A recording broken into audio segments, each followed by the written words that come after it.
सभी बच्चों को गुड मॉर्निंग। आज के क्लास में पढ़ेंगे 1815 के वियना सम्मेलन।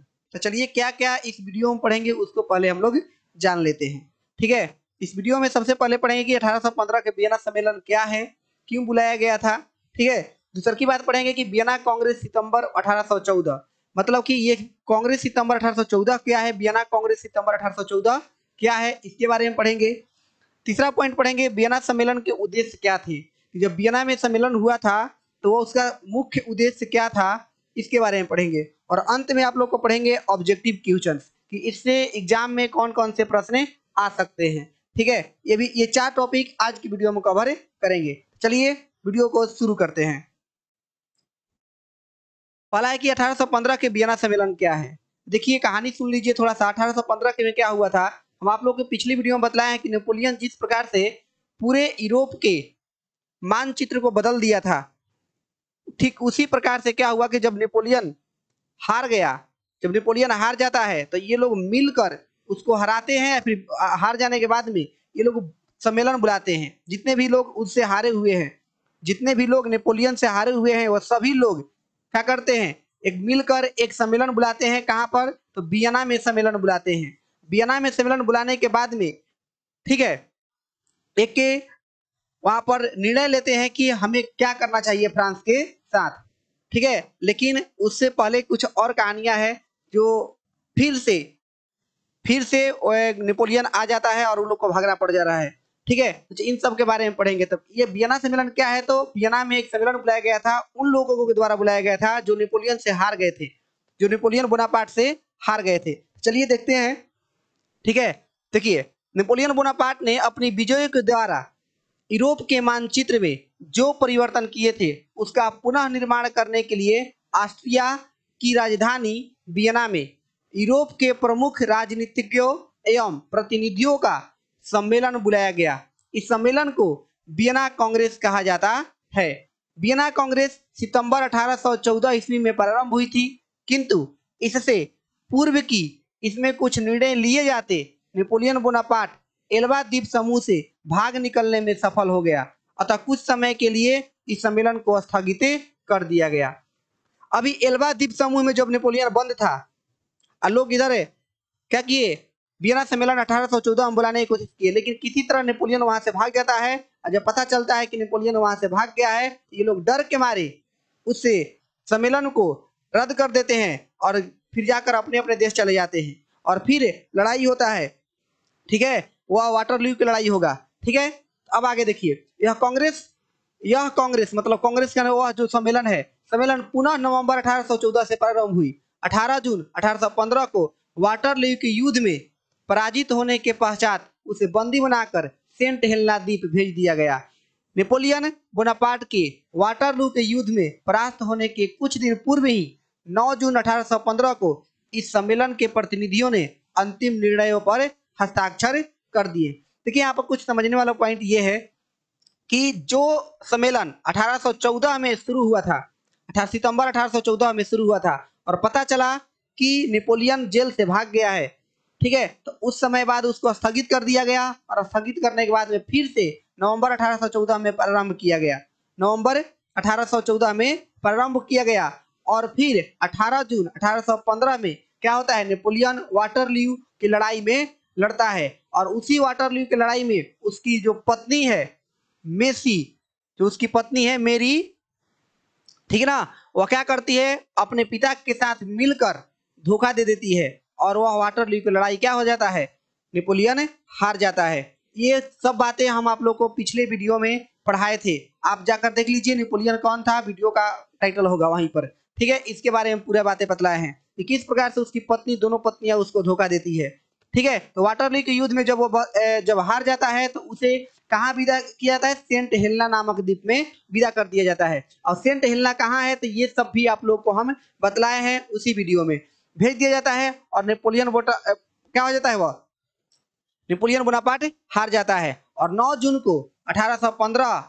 1815 को वियना सम्मेलन पर कांग्रेस मतलब वियना सम्मेलन पर सब लोग जितने भी लोग हैं अपना क्या कर देते हैं, सिग्नेचर कर देते हैं। चलिए आगे बढ़ते हैं कि वियना सम्मेलन के उद्देश्य क्या थे। वियना सम्मेलन के उद्देश्य क्या थे। देखिए वियना सम्मेलन कहिए चाहे वियना कांग्रेस कहिए, दोनों बात एक ही है, ठीक ना। वियना सम्मेलन और वियना कांग्रेस, ठीक है। तो वियना सम्मेलन के उद्देश्य क्या थे, तो देखिए आप ध्यान से देखिए। पहली बात है, जब वियना सम्मेलन हुआ था तो क्या निर्णय लिया गया था। नेपोलियन बोनापार्ट का पतन हो जाने से, मतलब जब नेपोलियन बोनापार्ट जेल में बंद हो गया था, पतन हो जाने से फ्रांस का सैनिक महत्व नष्ट हो गया था, किंतु फ्रांस की राज्य क्रांति का प्रभाव संपूर्ण महाद्वीप में फैल चुका था। कि हम बता अभी जो हम लोग चैप्टर पढ़ रहे हैं यूरोप में राष्ट्रवाद, और यही से राज्य क्रांति करने का मतलब कि लोगों के प्रति, अपने देश के प्रति, अपने जमीन के प्रति एक भावनाएं उठने लगी थी, राष्ट्र की भावनाएं उठने लगी थी, उसको ये लोग दबा नहीं पाए थे। किंतु फ्रांस की राज्य क्रांति का प्रभाव संपूर्ण महाद्वीप में फैल चुका था। मित्र राष्ट्र, यहाँ पर मित्र राष्ट्र का कोई दूसरा मतलब है, आप लोग ध्यान दीजिएगा, वो द्वितीय विश्व युद्ध वाला मित्र राष्ट्र नहीं है, ये मित्र राष्ट्र और ध्रुव राष्ट्र नहीं है। हालांकि ये मित्र राष्ट्र, ये हॉलैंड जितने लोगों पर आक्रमण किया था, नेपोलियन ने जितने लोगों को हराया था, वही लोग मिलकर उन्हीं लोगों को मिलाने से बनता है मित्र राष्ट्र, वही लोग मिले थे तो हुआ था मित्र राष्ट्र। हालांकि फिर इसी मित्र राष्ट्र में फ्रांस से मिलता है द्वितीय विश्व युद्ध में, तो ये वाला मित्र राष्ट्र नहीं है। ये सभी मित्र राष्ट्र इन क्रांतिकारी प्रवृत्तियों को नष्ट करके यूरोप में पुरातन व्यवस्था को पुनः लागू करना चाहते थे। पहला तो वियना सम्मेलन का यही उद्देश्य था कि जो रूढ़िवादी विचारा के लोग थे, जैसे कि राजा के बेटा राजा बनेगा, इस प्रकार की परंपराओं को लाना चाहते थे, जो कि नेपोलियन बोनापार्ट ने तोड़ दिया था। और उसने एक और इम्पोर्टेंट बात कहा था कि राजा के बेटा राजा नहीं, और सबसे नौकरी, जो सरकारी नौकरी होगा वो सबसे योग्य लोगों को देना चाहिए, और मिला भी। और लोगों के प्रति वो बहुत अच्छा व्यवहार किया था। उन सभी चीजों को ये लोग हटाना चाहते थे, ठीक है। आगे बात करते हैं।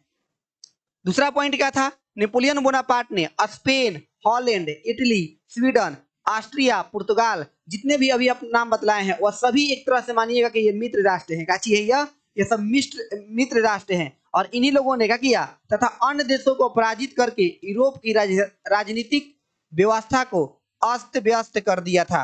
नेपोलियन बोनापार्ट के पतन के पश्चात इन सभी राज्यों की राजधानी राजनीतिक स्थिति को ठीक करने के साथ साथ यूरोप के मानचित्र को बनाने की समस्या भी उपस्थित हो गई थी, क्योंकि ये बहुत सारे देशों के बहुत सारे भाग को इसने क्या किया था, अपने कब्जे में कर लिया था। और उस समय फ्रांस के बाद अगर कहें नेपोलियन बोनापार्ट जब था, उस समय के बाद ऑस्ट्रिया शक्तिशाली था, और ऑस्ट्रिया ही इसका मेन कारण है। वियना सम्मेलन बनाने का मुख्य कारण ऑस्ट्रिया ही है, ठीक है, क्योंकि इसके द्वारा जितनी भी शक्ति थी इसके पास, वो सभी शक्ति छीन गई थी नेपोलियन बोनापार्ट के द्वारा, ठीक है। तो पूरा यूरोप का जो मानचित्र था वो अलग थलग हो गया था। फ्रांस कहां से कहां तक फैल गया था, क्योंकि वो जीता था, लड़ाई कर करके युद्ध कर करके जीता था वह, ठीक है। आगे बात करते हैं। क्रांति काल, मतलब जब तक नेपोलियन था, इतना समझिए। क्रांति काल में क्रांतिकारियों ने रोमन कैथोलिक चर्च के अधिकारों और उसकी संपत्ति पर अधिकार करके उसके महत्व को समाप्त कर दिया था। मित्र राष्ट्र चर्च की प्राचीन महत्ता को पुनर्स्थापित करना चाहते थे। कहने का मतलब यह है कि जब वहां के चर्च था, जो चर्च पर पादरी लोग जो बैठते थे, उन लोगों की सारी संपत्तियों को क्या किया था, वह जब्त कर लिया था, और बोला था कि इसमें केवल आप ही लोग बैठिएगा, ऐसा नहीं है, समाज के हर एक वर्ग के लोग बैठेंगे। जैसे कि मंदिर में देख लीजिए, मंदिर में अधिकतर लोग कहाँ पाए जाते हैं, पंडित जी लोग पाए जाते हैं हमारे तरफ, ठीक है। ठीक उसी प्रकार से चर्च में क्या होते हैं, चर्च में अधिकतर लोग पादरी लोग पाए जाते थे। तो उन लोगों को हटाने का काम किया था कौन, नेपोलियन ने, और उनके सारी संपत्तियों को जब्त कर लिया था। और ये लोग चाहते थे, जितने भी मित्र राष्ट्र के व्यक्ति थे, वो चाहते थे कि यह पुनर्व्यवस्था स्थापित की जाए, आगे बात करते हैं कि 1815, देखिए ये सब जो है ये समझने वाला पॉइंट है, लेकिन जब आप लोगों को लिखने का पॉइंट आएगा, कैसे लिखिएगा एग्जाम के दृष्टिकोण से, तो ये भी बहुत इंपॉर्टेंट है। तो लिखने के लिए अगर आप केवल इतना लिख देते हैं कि वियना सम्मेलन क्या है, तो इतना लिखिएगा कि नेपोलियन को पराजित कर यूरोपीय राज्यों का एक सम्मेलन ऑस्ट्रिया की राजधानी वियना में हुआ, जिसका उद्देश्य यूरोपीय मानचित्र को 1789 से पूर्व की दशा में लाना था, अर्थात यूरोप को फ्रांसीसी क्रांति से पूर्व की दशा में लाना था। इस व्यवस्था के निर्माण में मेटरनिक की भूमिका महत्वपूर्ण थी। अतः 1815 से 1848 तक का समय जो होता है उसको मेटरनिक युग के नाम से भी जाना जाता है। तो वियना सम्मेलन क्या, अगर इतना भी लिख देते हैं तो सही है। हालांकि सभी बातें हम आप लोग को बतलाए हैं, उसमें से किसी तरह आप मिला जुला कर लिख दीजिएगा। हालांकि क्वेश्चन आंसर कराएंगे तो उसमें भी हम क्वेश्चन आंसर लिख कर देंगे इसका, ठीक है। तो आप लोग वियना सम्मेलन के बारे में समझ गए होंगे। जब वियना सम्मेलन हो जाता है तो इसमें कुछ निर्णय लिए जाते हैं। वियना सम्मेलन हो जाने के बाद में इसमें कुछ निर्णय लिए जाते हैं और फ्रांस पर बहुत सारे कर्ज लाद दिए जाते हैं, क्योंकि फ्रांस बहुत सारे लोगों को हराया था। और साथ ही साथ फ्रांस कहने का मतलब है कि नेपोलियन बोनापार्ट बहुत लोगों को हराया था, और जितने भी भाग फ्रांस ने छीना था दूसरे लोगों से, उतने भागों को क्या किए थे लोग, अपने में बांट लिए थे। और बांटने के बाद में ऑस्ट्रिया भी बहुत सारे देशों पर कब्जा कर बैठा था। जैसे इटली पर ही वो खुद अपना साम्राज्य बना रखा था कि इटली मेरा है, ठीक है, ऐसे कुछ करके कर लिया था लोग। अब देखिए, अब वियना सम्मेलन और पढ़ा जाए तो बहुत सारा कुछ पढ़ने को है, लेकिन आप लोगों को केवल इतना पढ़ लीजिएगा। और वियना सम्मेलन क्या है, तो एक बैठक है, इतना आप लोग समझ जाइएगा, जिसमें से क्या किया गया था, नेपोलियन को हराने की मतलब की कोशिश किया गया था, ठीक है। तो ये सब बातें आप लोगों को समझ में आ गया होगा। अब कुछ हम ऑब्जेक्टिव क्वेश्चनों को देख लेते हैं। वियना सम्मेलन कब हुआ था, तो आप लोगों को पता है कि 1815 में। लेकिन वियना सम्मेलन कब प्रारंभ हो गया था, इसके बारे में आप लोग याद रखिएगा। आगे है, वियना सम्मेलन का अध्यक्ष कौन थे, ये सब प्रश्न पूछा गया है। वियना सम्मेलन के अध्यक्ष कौन थे, मेटरनिक, क्योंकि यही सारा कार्यभार संभाले थे। कहा जाता है कि मेटरनिक ने लगभग 90 करोड़ पाउंड अतिथियों को, जो लोग आए थे बाहर से, उन पे खर्च कर दिया था, केवल अतिथि लोगों पे, ठीक है। आगे देखा जाता है, अगला क्वेश्चन आप लोग का है कि वियना सम्मेलन को और किस नाम से जाना जाता है, तो आप लोग याद रखिएगा, वियना कांग्रेस। क्या चीज, वियना कांग्रेस। वियना कांग्रेस कब प्रारंभ हुई थी, तो 1814 सितंबर 1814। हालांकि प्रारंभ होने के बाद में फिर रुक जाती है और फिर क्या होती है, नवंबर 1814 में प्रारंभ होती है, ठीक है।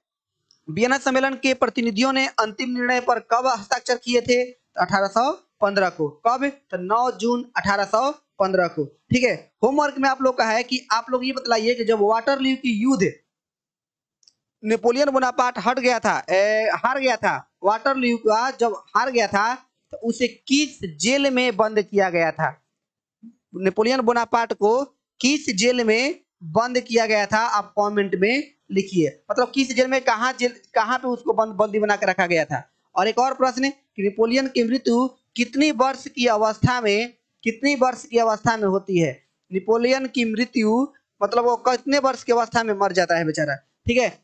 तो चलिए, आज की वीडियो में केवल इतना ही रहता है। आशा करते हैं आप लोग को वियना सम्मेलन अच्छे से समझ में आया होगा।